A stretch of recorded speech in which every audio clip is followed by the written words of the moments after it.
नमस्कार आज्ञा मु आपणकर कवि नीलपद्म दिलीप कुमार महांत ओडिशा साहित्य एकाडेमी पुरस्कार प्राप्त तेबे आज मु सरस्वती विद्या मंदिर उच्च माध्यमिक विद्यालय ओडिया अध्यापक भाव नियुक्ति होती तेबे ए सबूर श्रेय जाऊँगी मो सांग पाखक एवं आज ये जो बंधुता दिवस ये बंधुता दिवस मो समस्त सांग मान मोर शुभेच्छा रु आज जेहेतु गोटे बंधुता दिवस मुझे कहना चाहिए जे मोर गोटे बंधु अच्छी तार माने मो सफलतार तार हाथ अच्छी तार सफलतार मोर हाथ अच्छी तेज ताप आज गोटे कविता लिखी निहाती भाव में मुझे आपण बा आपण मान पाखे उपस्थापन करने जाऊँगी तार शीर्षक देती मु बंधुता को आज पाई हजारे सांग थाई जेबे तू न थाऊ हजारे सांग थाई जेबे तू न थाऊ तोर अनुपस्थिति मते बाट बणा करिछि हजारे सांग थाई जेबे तू न थाऊ तोर अनुपस्थिति मते बाट बणा करिछि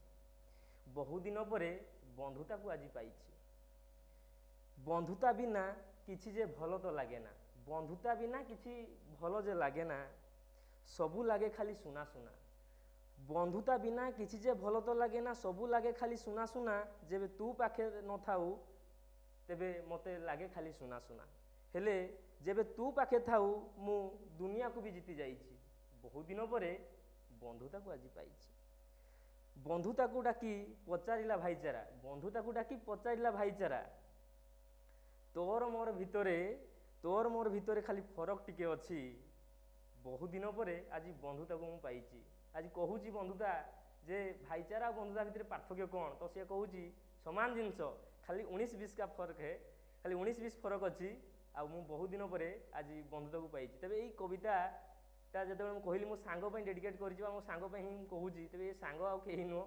मो सांग छुआ बेलर सांग क्षीरोद महांत तेरे तापाई यही कविता मुझे लिखी आज ये जो बंधुता दिवस तापाई यही कविता मुदेली एति कही मोर ये जो प्रथम कविता शेष कली जय जगन्नाथ।